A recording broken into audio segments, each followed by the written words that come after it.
Bonjour à tous, ici Jean-Philippe Lebleu du Comité pour la République du Canada. Voici la présentation pour la semaine du 22 juin 2015. Bonjour à tous nos amis francophones au Canada, en Haïti, en France, etc., dans les pays africains. Donc aujourd'hui, on va parler évidemment, encore une fois, de la nécessité qu'ont toutes les nations du monde de se joindre à la dynamique des pays des BRICS. Donc on parle évidemment du Brésil, Russie, Inde, Chine, Afrique du Sud, et la liste pourrait être très très longue parce que beaucoup de pays s'ajoutent à cette dynamique-là. Le Pérou, le Chili, l'Argentine, l'Égypte, l'Iran, et j'en passe. Donc la situation fait que la situation économique nous oblige à, comme le fait le mouvement La Rouge depuis des décennies, en fait, à repenser le système. Et si on repense le système et on le considère comme étant mauvais, eh bien c'est le moment justement de mettre tout ça à la poubelle et c'est vraiment ce qu'on devrait faire. Tout le système économique mondial actuel, toutes les politiques de spéculation, les politiques aussi de destruction économique des pays, avec l'imposition de conditionnalité, l'imposition d'une soi-disant nécessité de sauver les banques plutôt que la population. Tout ça doit arrêter. Et en fait, la dynamique qui se dessine avec les nations du BRICS est la seule alternative actuelle qui peut nous permettre de nous assurer un avenir en tant qu'espèce humaine et ainsi éviter un danger de guerre croissant, un danger de guerre mondial nucléaire qui pourrait être déclenché à tout moment, vu la situation, vu les provocations faites de la part de l'Empire britannique. Donc on parle évidemment de l'OTAN, des États-Unis plus particulièrement, mais de l'OTAN en général, et en fait de cet Empire britannique qui propose en fait deux options. Et les deux options, évidemment, nous amènent au suicide, c'est-à-dire une guerre mondiale. Et là, on ne parle pas de guerre avec Al-Qaïda et ces choses-là. On parle vraiment d'un conflit avec les Russes et les Chinois d'un côté et les États-Unis et l'Angleterre de l'autre. Donc, et l'autre option, bien, évidemment, c'est de se soumettre à la dictature économique proposée par cet empire-là, qui vise à, à défendre le monétarisme plutôt que de défendre la vie humaine. Et en fait, avec ce type d'approche-là, on est en train de reculer en tant qu'espèce humaine notre culture, nos idées, nos principes reculent. C'est-à-dire que l'idée, par exemple, du bien commun, l'idée du bien-être général, l'idée de protéger la vie humaine devient une simple option. Évidemment, une option qui est non valide dans un système impérial qui défend une minorité de gens afin de garder un contrôle sur les populations et empêcher en fait le développement économique, le développement scientifique, le développement culturel de toutes les nations du monde. Donc heureusement, dans ce contexte politique-là, on va parler de plusieurs choses aujourd'hui, notamment d'une très grande conférence tenue par l'Institut Schiller le 13 et 14 juin dernier à Paris, conférence historique, révolutionnaire, qui a amené plusieurs joueurs de plusieurs pays, notamment trois pays des nations du BRICS, donc la Russie, l'Inde et la Chine. On va parler un peu plus de cette conférence-là vers la fin. Je voulais commencer avec l'analyse de M. Lyndon LaRouche, économiste américain à la tête du mouvement du comité d'action politique de LaRouche aux États-Unis et en fait aussi le maître à penser là, de son mouvement, du mouvement LaRouche à l'échelle internationale et aussi le rôle de sa femme, dont on va discuter de sa femme Elgazep LaRouche avec l'Institut Schiller. Mais pour commencer, l'analyse de M. LaRouche, qui est en grande partie reliée à ce qui se passe en Europe, notamment en Grèce. Comme on sait, la Grèce tient bon jusqu'à présent contre la pression faite par l'Allemagne et les autres institutions, en fait des institutions financières comme le Fonds monétaire international, la Banque centrale européenne, qui forcent la Grèce à payer leur dette, une dette estimée environ à 250 milliards de dollars qu'elle devrait à l'Europe, notamment à l'Allemagne. Donc la Grèce tient bon, dit qu'elle ne veut pas payer, dit qu'elle ne peut pas payer, parce que sinon ça voudrait dire de carrément éliminer les membres de sa population, éliminer les personnes âgées, en leur coupant la pension, en coupant les services sociaux, en coupant la santé, etc. Mais ce qui s'est passé plus récemment, c'est que, en fait, de la semaine dernière, c'est que le gouvernement grec a publié un rapport produit par une commission créée au mois d'avril de cette année, la commission sur la vérité sur la dette publique de la Grèce. Et on va revenir beaucoup sur ce rapport-là, qui est un rapport qui dit carrément, écoutez, la dette qui a été imposée à la Grèce est une dette fictive. C'est une dette en fait qui est criminelle. Les gens à l'époque, donc les grands joueurs comme les représentants de banques, les représentants des fameux créditeurs grecs, savaient très bien que leur système ne pourrait pas fonctionner et que quand même la dette a été donnée à la Grèce, en fait a été imposée à la Grèce. Donc un rapport très important, très direct, qui dit, comme on vient de le dire, la dette est illégitime, elle est illégale et elle est odieuse. Et en fait, le rapport propose aussi différentes solutions, notamment ne pas payer la dette, qui est la solution, pas simplement pour la Grèce, mais pour toute l'Europe. Donc, en fait, l'analyse de M. Larouche sur la Grèce, M. Larouche disait, en fait, le 18 juin de cette semaine, il disait ce qui est en faillite, c'est pas la Grèce, c'est l'euro. Donc, il a dit c'est l'euro qui est en faillite, ce n'est pas le drachma. Le drachma étant la monnaie grecque.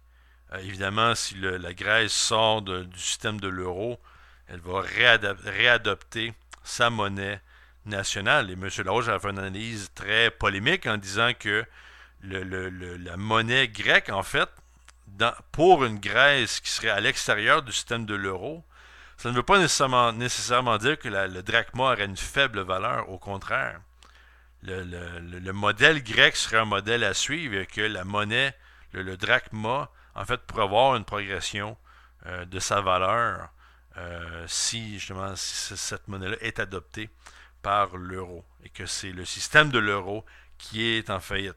Le problème de l'euro, c'est pas la Grèce. Le problème de l'euro, c'est l'euro. C'est le traité de Maastricht, ce sont en fait tous ces traités qui ont amené une situation dans laquelle les nations de l'Europe ont dû soumettre leur souveraineté à un système financier, un système bancaire, qui n'avait aucun intérêt à protéger la population, même qui avait un intérêt à retirer, en fait, pas retirer, mais de plutôt remplacer les constitutions des divers pays par une constitution unique, qui aurait en fait détruit la souveraineté de ces pays-là, en les transformant en petites provinces où la finance ou la Banque centrale européenne peut faire ce qu'elle veut, et aussi dans un système dans lequel un nouveau gouvernement européen serait créé et serait aussi un gouvernement, je dirais pas un gouvernement secret, mais un gouvernement en fait qui ne doit rien à la population. Donc on ne donne pas d'informations, on n'engage pas les gens dans le débat. C'est un gouvernement qui est contrôlé, dans lequel les représentants ne sont même pas élus. Donc ça, c'est l'euro en soi. Donc évidemment, ce que M. Larouche avait à dire,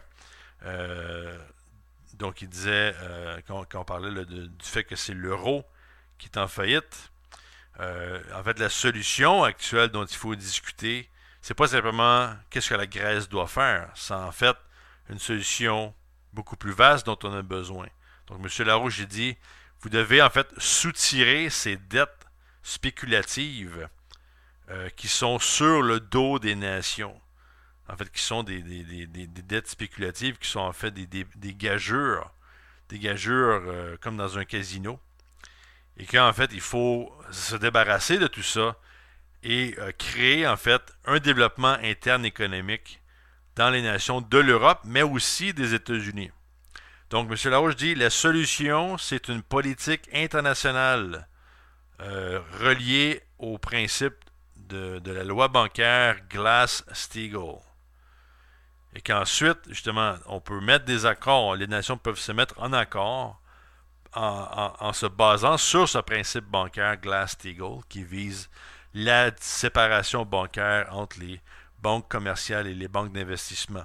Donc, en fait, on met en faillite Wall Street et la City de Londres et on protège en fait l'aspect légitime bancaire. Tout le monde a fait affaire à des banques, on investit notre argent, on fait des investissements dans la communauté, on investit dans les infrastructures, tout ça, ça va. Mais il faut le protéger. C'est ça qui est en train d'être détruit par l'autre système, qui est le système de banques d'investissement, ou ce qu'on peut appeler en fait des banques spéculatives, qui possèdent vraiment aucune véritable valeur intrinsèque ou une valeur physique, une valeur industrielle. Ce sont des machines à faire de l'argent.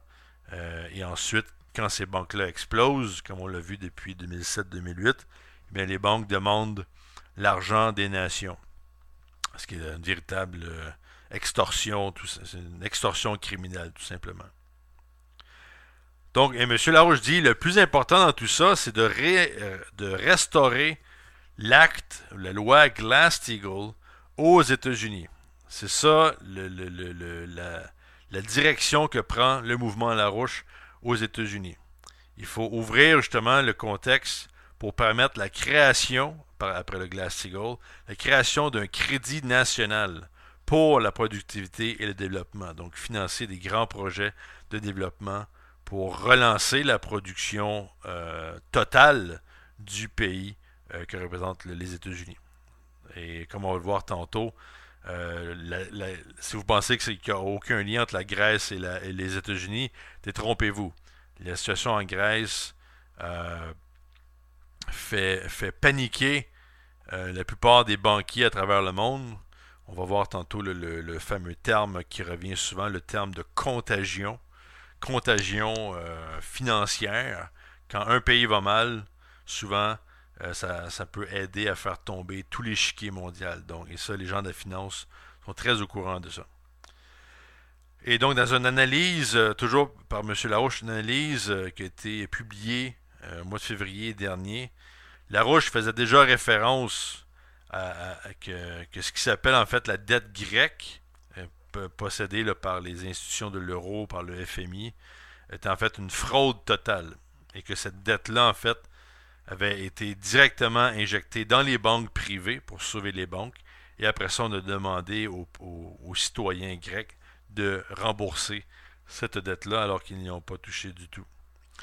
Donc, le tout récent rapport sur la dette publique en Grèce, en fait, donne raison à l'actuel gouvernement grec, le gouvernement de Alexis Tsipras, un gouvernement qui tient bon, qui ne veut pas payer la dette, si cela veut dire éliminer sa propre population.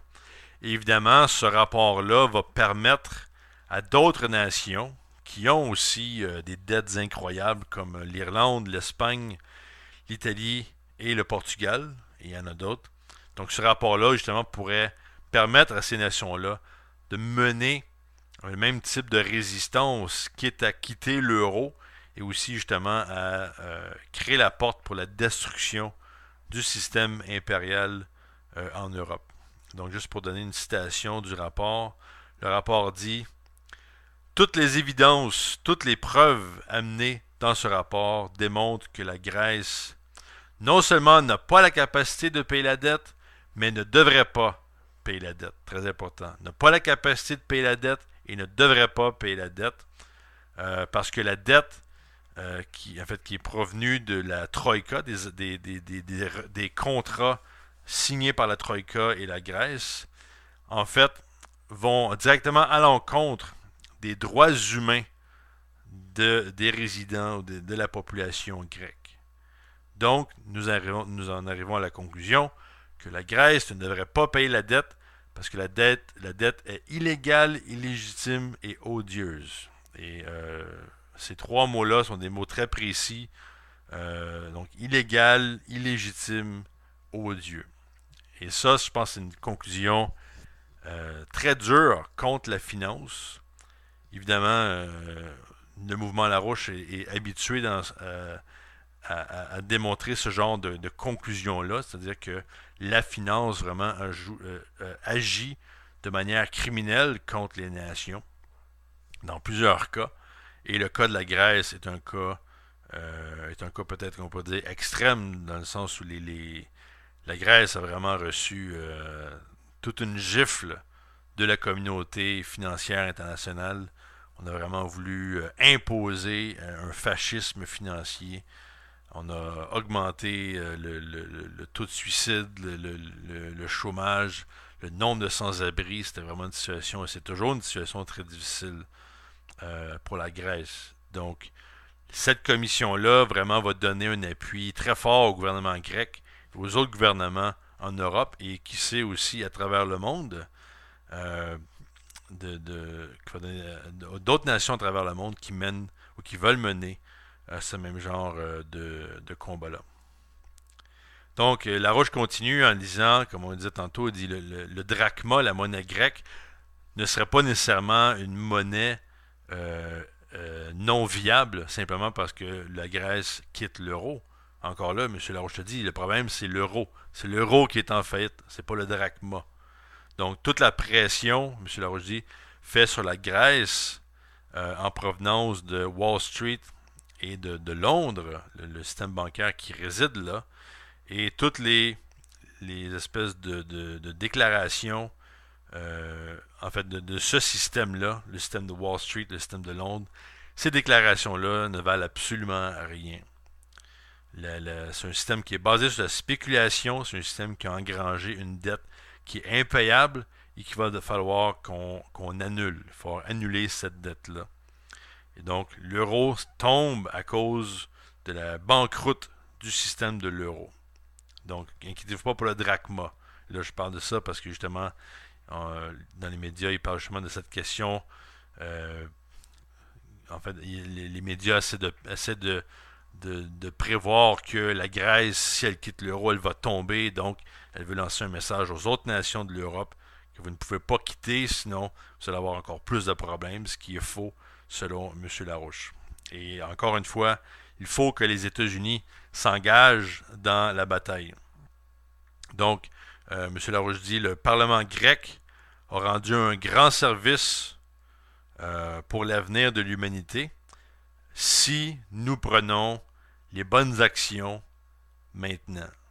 Donc, quelles sont ces bonnes actions-là? Ben, M. Larouche, évidemment, avait beaucoup à dire par rapport à la situation aux États-Unis.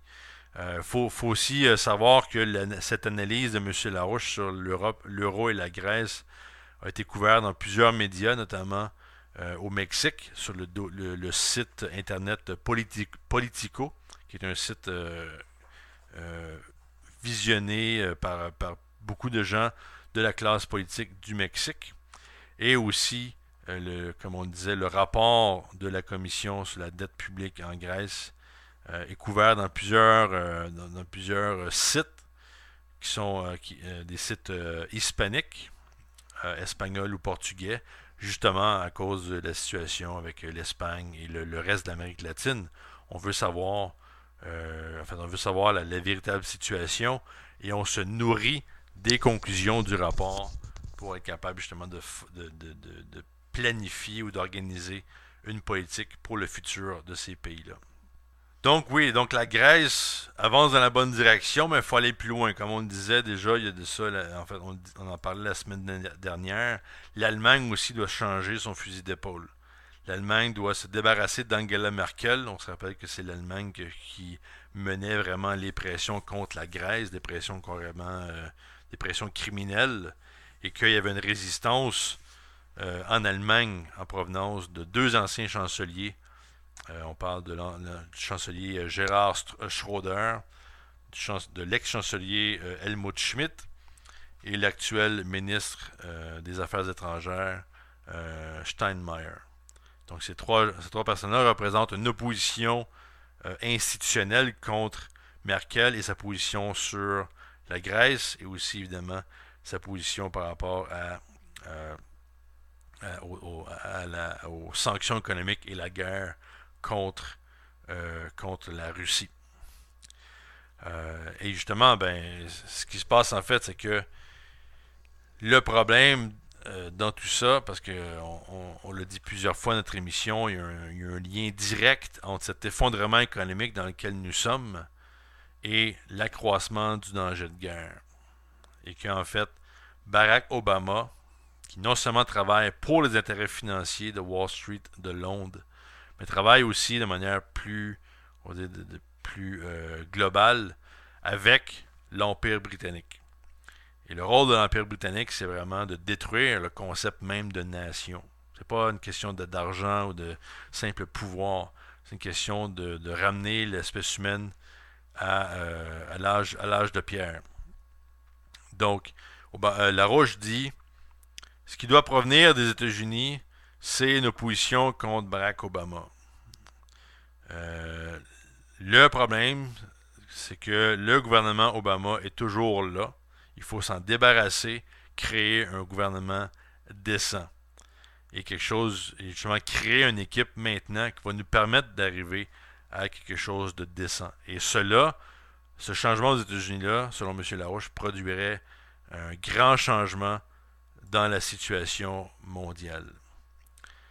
Obama, encore cette semaine, on va en parler tantôt, a réussi un autre coup en conspirant avec les membres du Parti républicain qui sont au Congrès pour pousser, pour en fait justifier et légiférer sur la fameuse proposition économique TPP, donc le partenariat transpacifique, qui est cette nouvelle fraude du libre-échange, cette fois-ci, dans la région de l'Asie. Une proposition qui a été refusée il y a de ça 2 semaines par le Congrès américain. Les démocrates avaient dit non à cette proposition vraiment frauduleuse. Et là, le problème, c'est qu'on a eu un vote qui s'est fait très rapidement, comme on le sait, le premier problème, en fait, avec le TPP, parce qu'il y en a plusieurs, c'est que personne n'a eu le droit d'avoir accès à la loi. Personne n'a pu lire cette loi-là, sauf les parties qui ont été illégalement publiées sur Internet par Wikileaks. Donc, vraiment, les démocrates sont furieux contre Obama après avoir fait ça, mais on va y revenir tantôt. Mais Larouche est très clair, il dit on n'est pas très loin de la destitution pour Barack Obama. Et ça prend un seul membre du Congrès, peu importe le parti, pour initier un processus de destitution de Barack Obama. Il y a plusieurs raisons pour faire ça, que ce soit au niveau militaire, au niveau économique. Le type est vraiment une horreur digne de la famille des Bush aux États-Unis. Mais c'est vraiment... donc si en fait on veut une solution au niveau global, c'est pas simplement la Grèce qu'il faut regarder, mais il faut regarder les États-Unis, parce que c'est quand même Obama qui est tout près du bouton rouge pour lancer les armes nucléaires. C'est pas le FMI, c'est pas la Banque mondiale, c'est Barack Obama. Donc parlons ici rapidement de ce fameux TPP, donc le partenariat transpacifique, parce que le fait que ça vient de passer au Congrès, évidemment, ça a passé avec toute une conspiration faite par Obama et les républicains.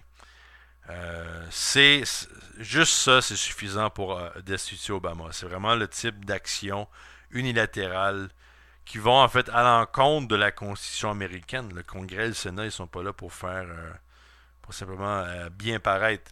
Ils sont là pour discuter des lois, voter sur ces lois, mais si personne ne peut voter, si personne ne peut lire les lois qui sont proposées, bien dans quel type de gouvernement sommes-nous? Et pourquoi est-ce que des membres du Congrès, surtout des républicains, en fait le vote a passé, le vote a passé, on parle de 218 contre 208. Donc 190 républicains et 28 démocrates ont voté pour, et 50 républicains et 158 démocrates ont voté contre. Donc, pourquoi est-ce qu'on voterait sur quelque chose qu'on ne peut pas lire? Et c'est vraiment l'histoire moderne des États-Unis, c'est vraiment ça. On essaie de tout pousser rapidement, que ce soit le fameux l'acte patriote après 2001, après les attentats du 11 septembre, Et Obama est devenu un expert dans ça. Quand on regarde ce qu'il a réussi à faire au niveau de la Syrie, au niveau de la Libye, au niveau de l'Irak, au niveau de l'Ukraine, on veut tout passer récemment, on ne lit rien, on passe les lois, on fait des pressions. Et le problème, c'est que le TPP, en fait, nous ramène à une situation qu'on a vue dans les années 80, surtout la fin des années 80, où les États-Unis, le Canada et le Mexique étaient en train de voter la loi pour ce qu'on appelle l'ALENA, donc l'accord de libre-échange de l'Amérique du Nord, qui à l'époque, M. Larouche avait appelé, il appelait cette proposition-là, il disait, ce sont les camps de Auschwitz au sud de la frontière américaine, donc au Mexique. Et ce qu'on a vu, c'est qu'on a vu ce que le libre-échange a fait en Amérique du Nord, c'est vraiment de détruire la production des trois pays. On a créé des camps d'esclaves dans les maquilladoras du nord du Mexique. On a dévalué les salaires aux États-Unis, au Canada. On a détruit vraiment les conditions et en fait les travailleurs se sont vus recevoir d'énormes pressions pour en fait se débarrasser de toutes les protections sociales que nos nations et que des gens ont dû se battre pour obtenir à travers les décennies. Donc cette ALENA revient cette fois-ci, mais pour l'Asie et pour les États-Unis. Parce qu'en fait, le gros problème dans tout ça, c'est que on parle de donner un pouvoir énorme, un pouvoir légal énorme, impensable, je dirais, à des compagnies. Donc des compagnies, par exemple, pourraient amener en justice des nations si ces compagnies-là trouvent que certaines lois ne les avantagent pas ou leur empêchent de faire plus d'argent, etc. Donc, on amène les nations en cours et là, on se bat contre des nations. Imaginez une compagnie qui aurait une puissance légale aussi forte qu'un pays. C'est vraiment impensable. En fait, on le voit aujourd'hui avec des petits pays comparé à des compagnies comme Walmart, par exemple, qui ont des pouvoirs qui peuvent carrément changer les politiques internes de petits pays qui dépendent des emplois produits par Wall Street, pardon, pas Wall Street, mais c'est quasiment la même chose, par Walmart. Donc, c'est vraiment c'est un recul en arrière, c'est ça qu'on disait au début. On retourne dans le passé et on réduit la nation à un petit rien. Et justement, il y a eu évidemment plusieurs critiques de ce système-là, dont Martin O'Malley, qui est l'actuel gouverneur du Maryland et qui se présente à la présidence américaine en tant que démocrate. On a eu aussi un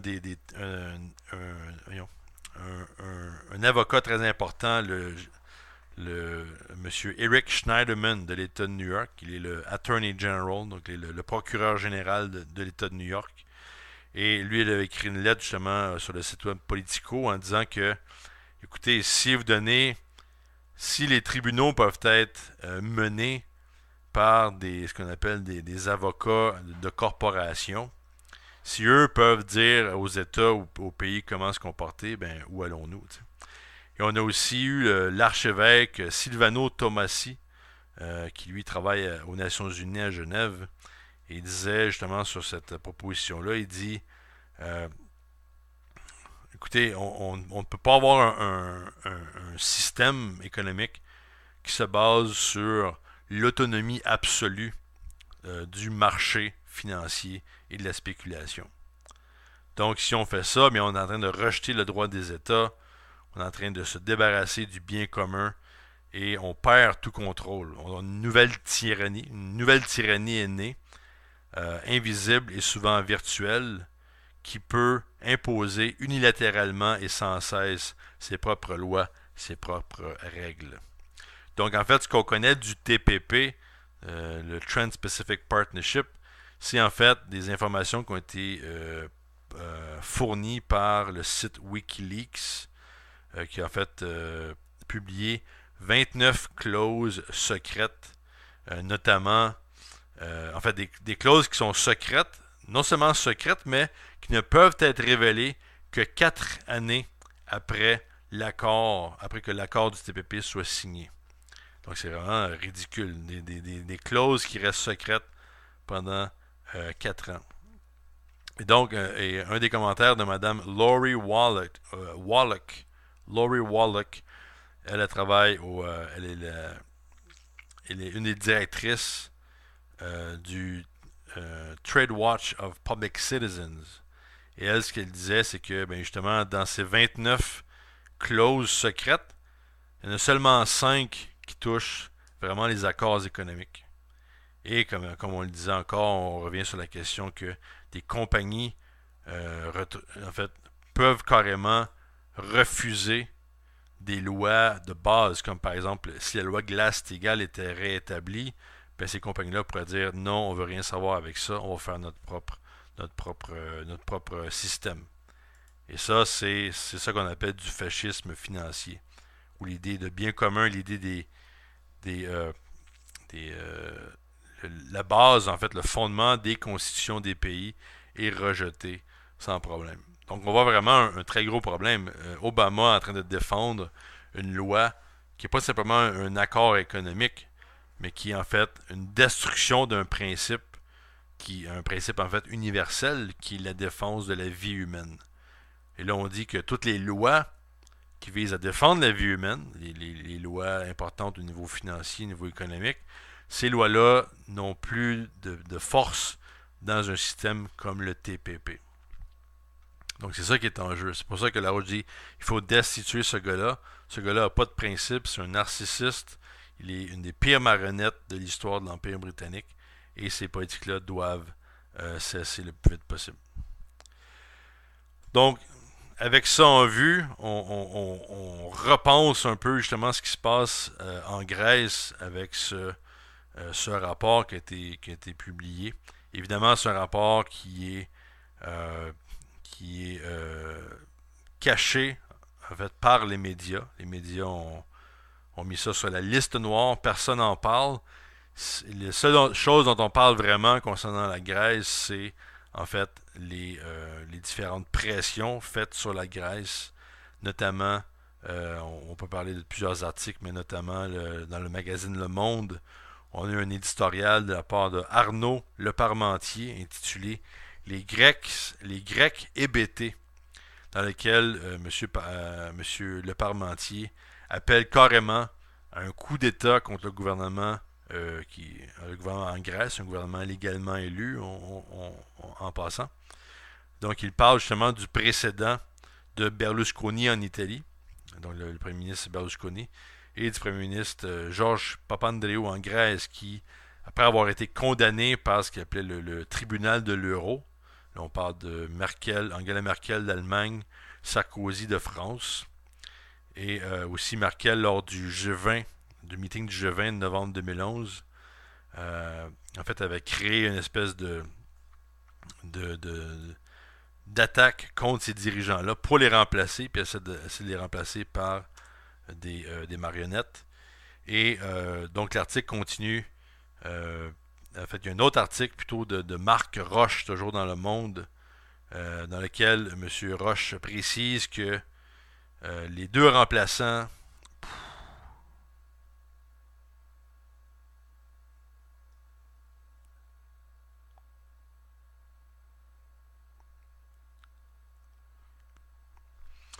aussi, ce qu'on a eu en fait, c'est qu'on a eu des différentes rencontres récemment des ministères de la finance de l'euro, de la zone euro, qui sont rencontrés, évidemment pour discuter de la question de la Grèce. Et comme vous pouvez vous en douter, ces meetings-là ne représentent pas grand-chose, sinon une nouvelle série de menaces faites contre la Grèce, notamment l'agence de presse Associated Press rapportait récemment que en fait la Grèce perd du temps. Il est temps maintenant de soumettre à la Grèce de nouvelles propositions durant les prochains jours.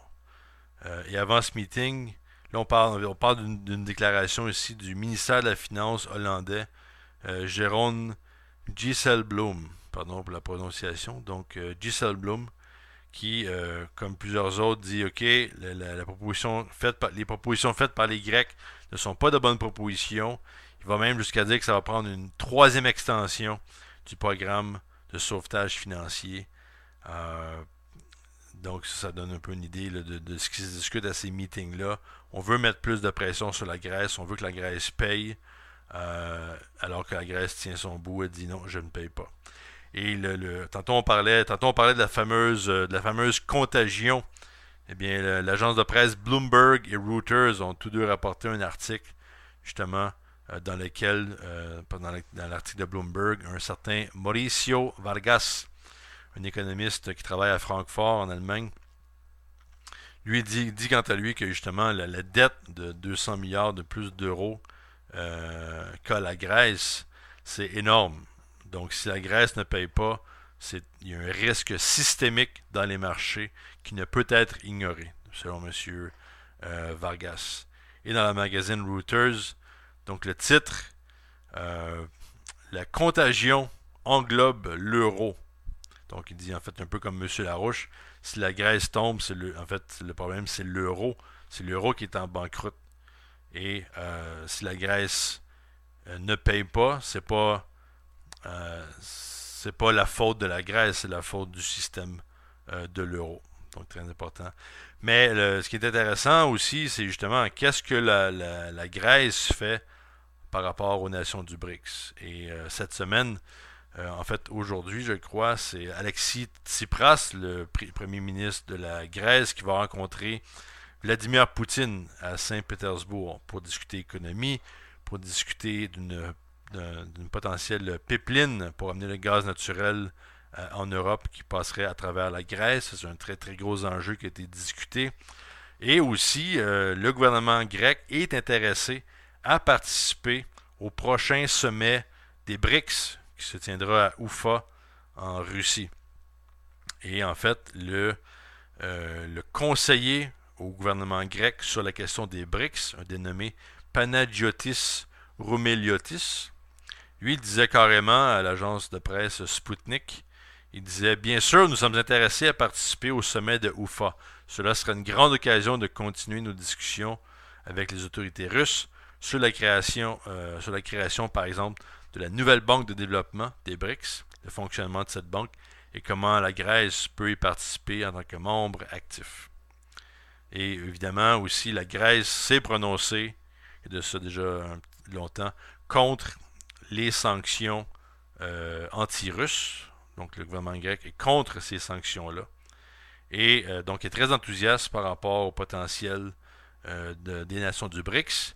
Et en fait, le député ministre de la Défense grec, Kostas Issikos, lui va jusqu'à dire que la banque de développement des BRICS semble être une alternative au FMI.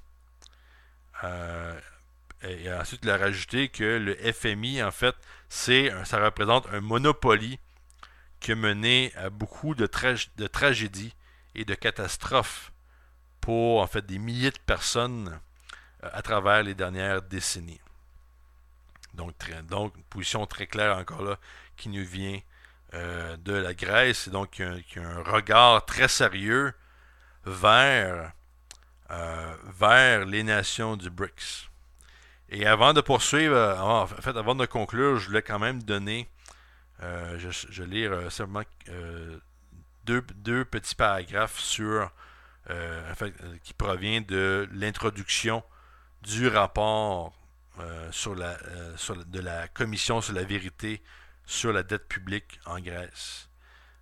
Donc très important. En fait, je vais lire quatre petits paragraphes pour donner un peu un sens que vraiment ce rapport-là a mis beaucoup d'accent sur en fait comment les institutions du FMI et la Troïka en général ont violé leurs propres règles pour imposer une dette sur la Grèce, que cette dette-là viole les droits humains et qu'en fait la solution c'est de ne pas payer.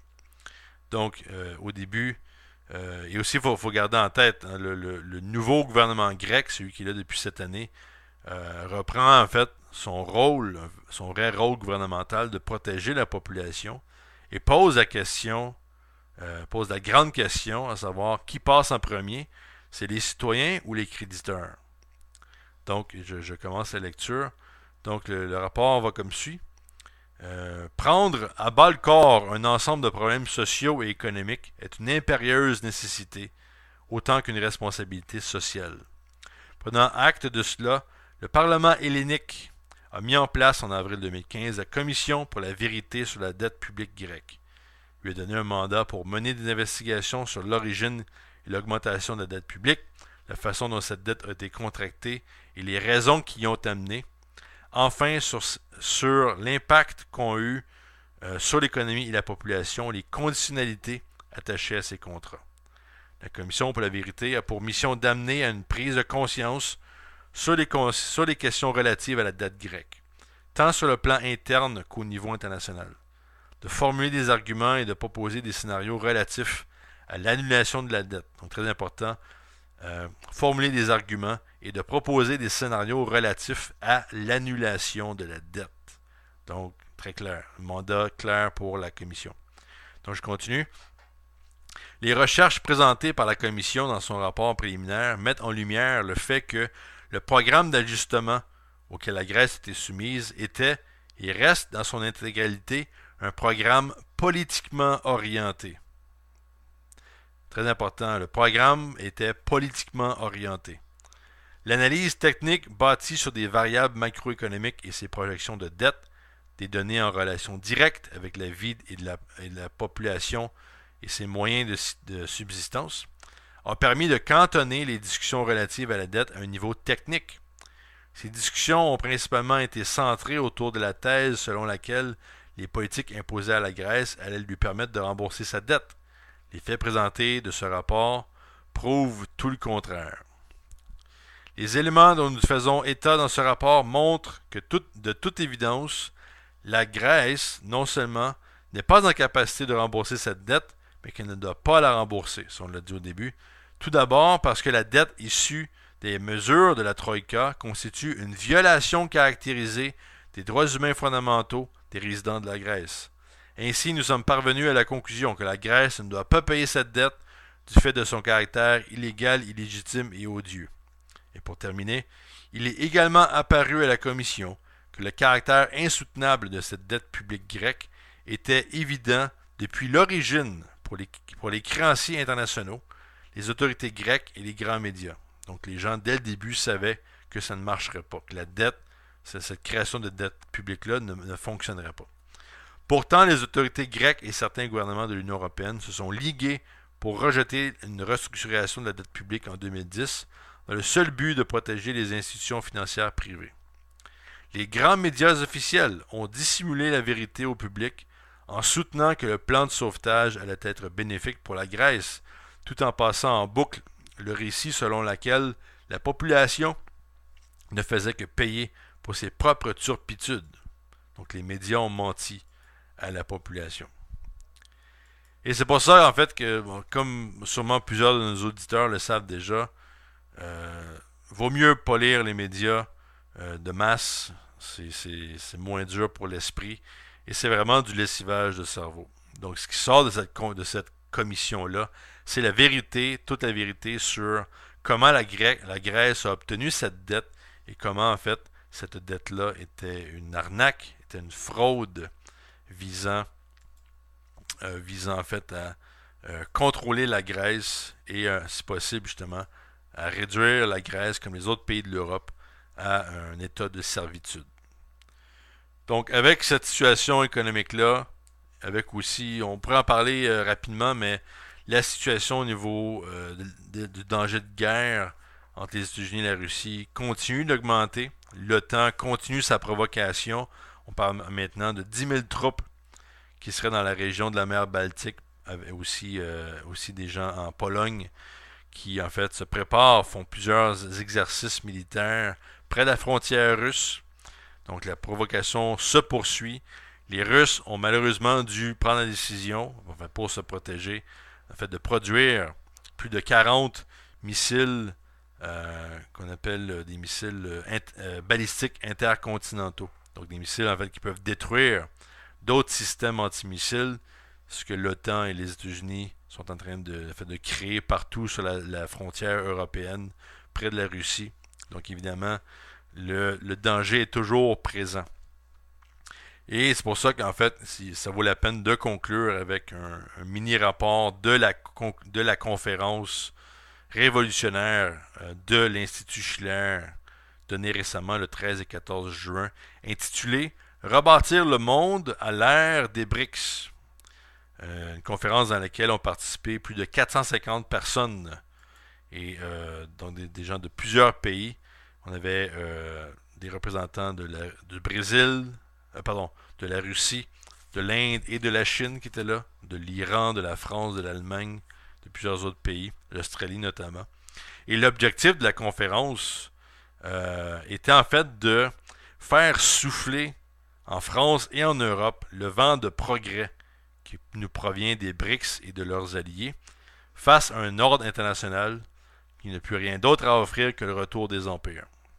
La guerre contre tous, la guerre de tous contre tous et le pillage systématique des peuples et des biens publics. Il y a eu aussi un autre sujet adressé à la conférence, très important, le sujet le malthusianisme, véhiculé par les thèses du réchauffement climatique et la COP21.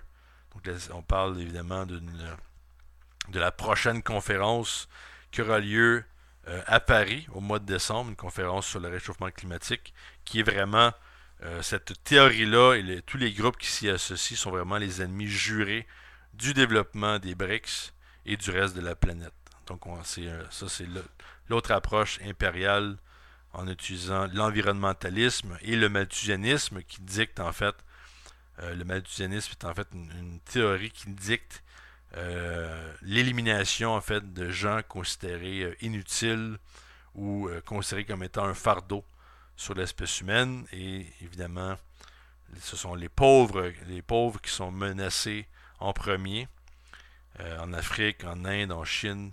Donc vraiment une politique raciste, une politique impériale sous l'égide de l'environnementalisme.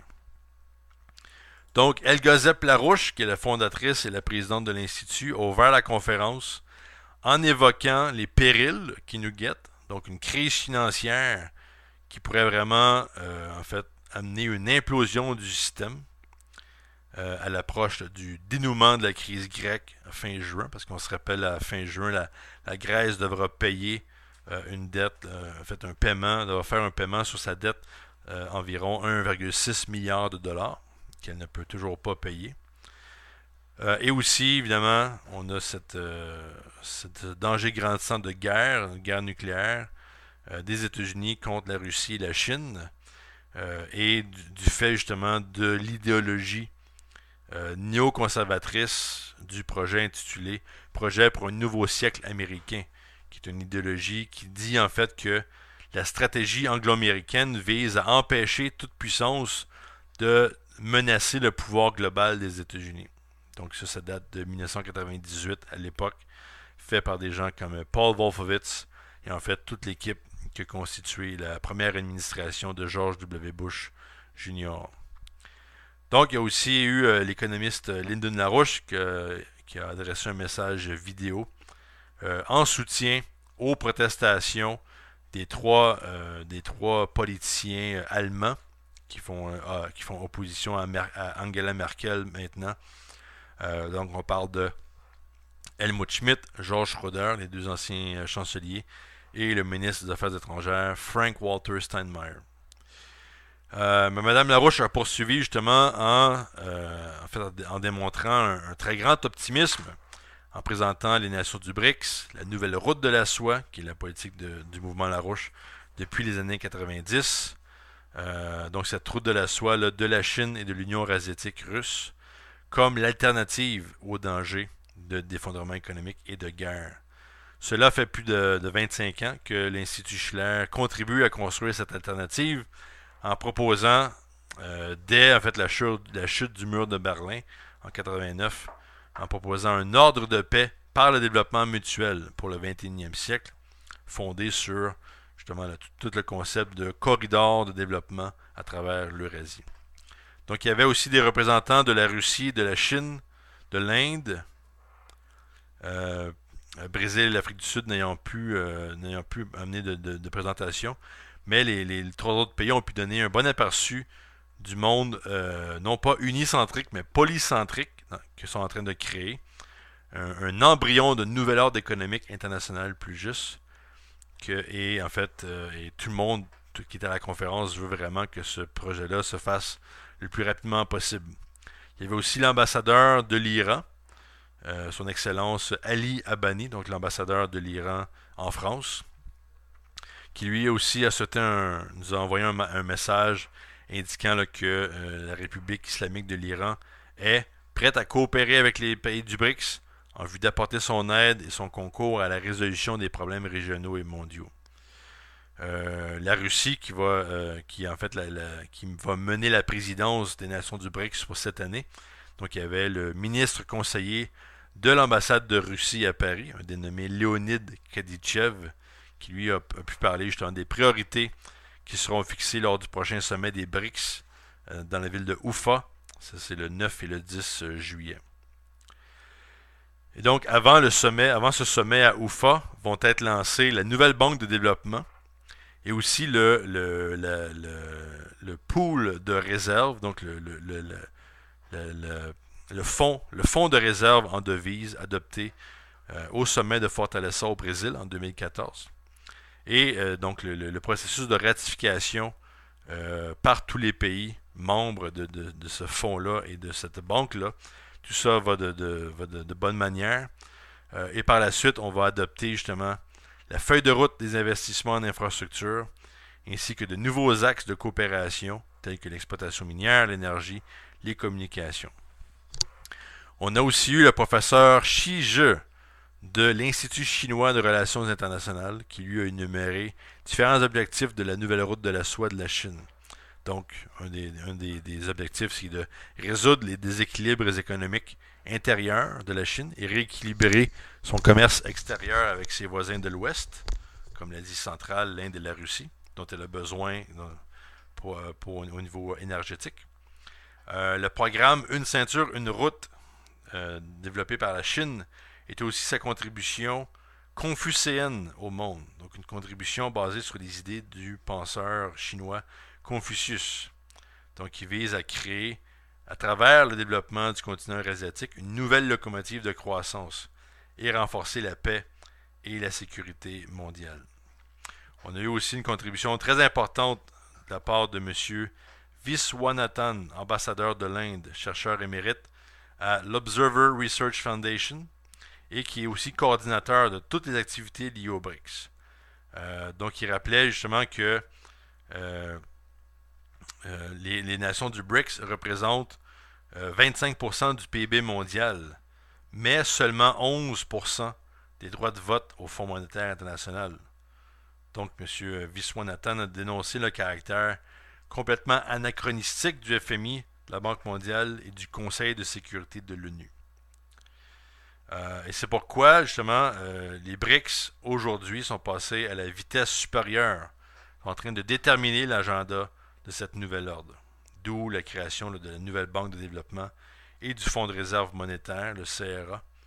Et M. Viswanathan qualifie ces deux institutions-là, justement, de premières institutions mondiales créées en 200 ans sans la participation de l'Occident. Donc, très intéressant.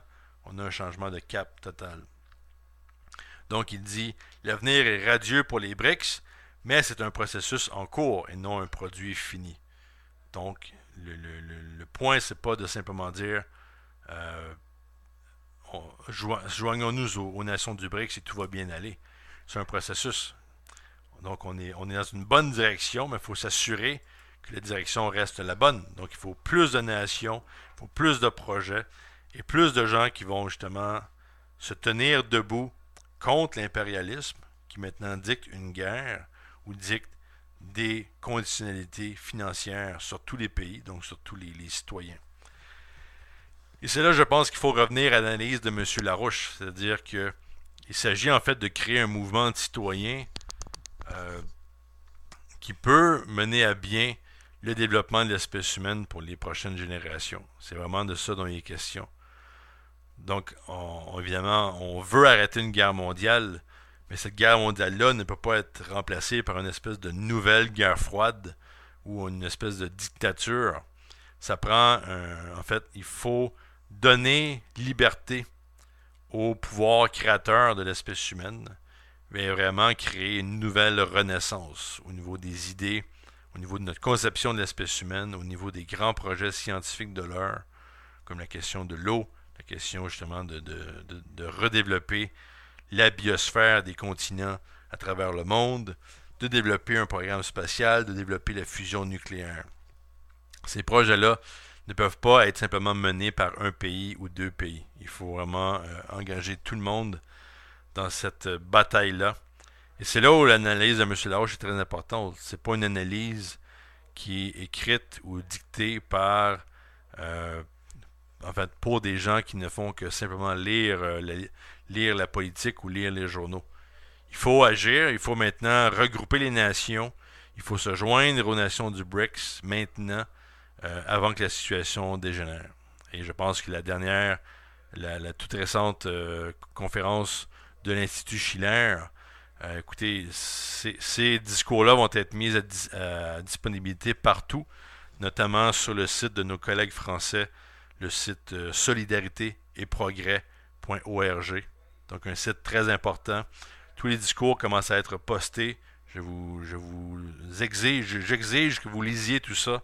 C'est vraiment très important de donner un sens de cette nouvelle dynamique et comment on peut y participer au niveau international. C'est vraiment la chance qu'on a, c'est de revenir au concept de l'économie physique, du développement de l'espèce humaine. Sinon, on va vraiment frapper le mur et on risque d'être plus capable de faire marche arrière par la suite. Donc voilà pour ma présentation. Écoutez, si jamais les gens ont des questions, des commentaires, vous pouvez les faire parvenir à mon adresse personnelle jplebleu@yahoo.ca. Donc c'est jplebleu@yahoo.ca. Vous pouvez m'envoyer toutes les questions que vous voulez. Je vais répondre avec beaucoup d'intérêt. Donc, je vous laisse là-dessus et je vous dis à la semaine prochaine.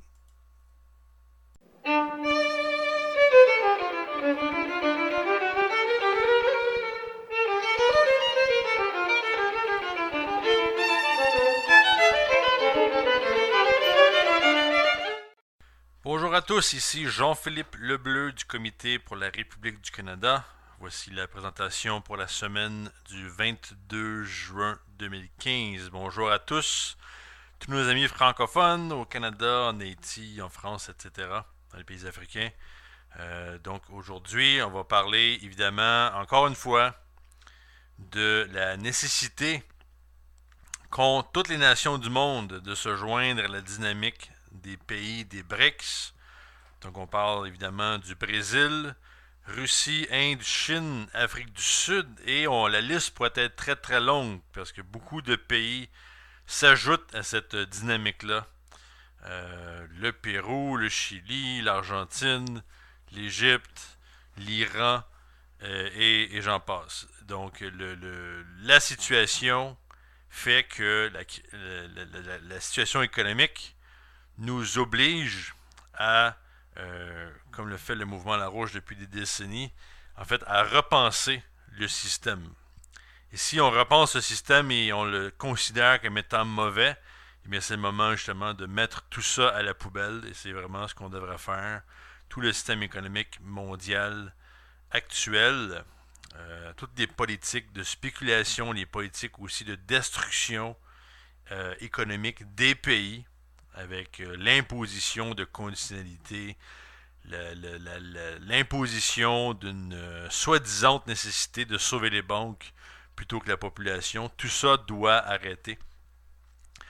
Et en fait, la dynamique qui se dessine avec les nations du BRICS est la seule alternative actuelle qui peut nous permettre de nous assurer un avenir en tant qu'espèce humaine et ainsi éviter un danger de guerre croissant, un danger de guerre mondiale nucléaire qui pourrait être déclenché à tout moment vu la situation, vu les provocations faites de la part de l'Empire britannique. Donc on parle évidemment de l'OTAN, des États-Unis plus particulièrement, mais de l'OTAN en général, et qui ont empêché en fait le développement économique, le développement scientifique, le développement culturel de toutes les nations du monde.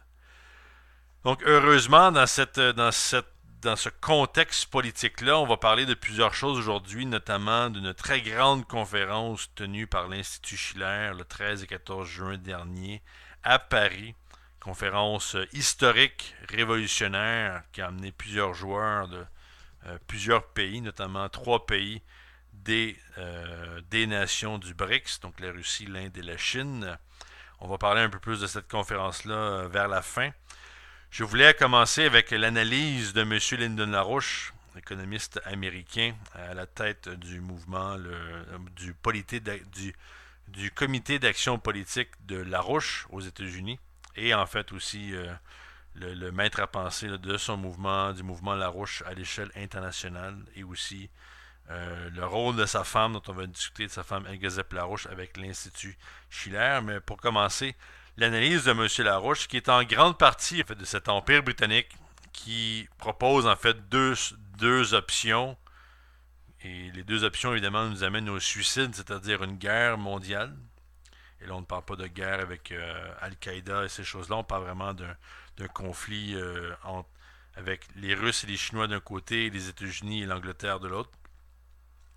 Donc, et l'autre option, bien, évidemment, c'est de se soumettre à la dictature économique proposée par cet empire-là, qui vise à, en fait, à défendre le monétarisme plutôt que de défendre la vie humaine.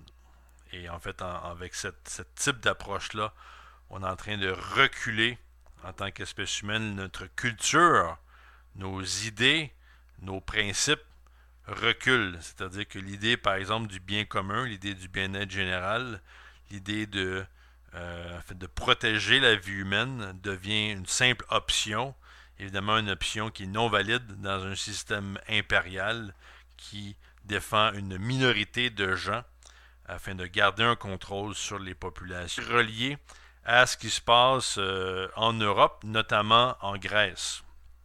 Comme on sait, la Grèce tient bon jusqu'à présent contre la pression faite par l'Allemagne et les autres institutions, en fait, des institutions financières comme le Fonds monétaire international, la Banque centrale européenne, qui forcent la Grèce à payer leur dette, une dette estimée environ à 250 milliards de dollars qu'elle devrait à l'Europe, notamment à l'Allemagne.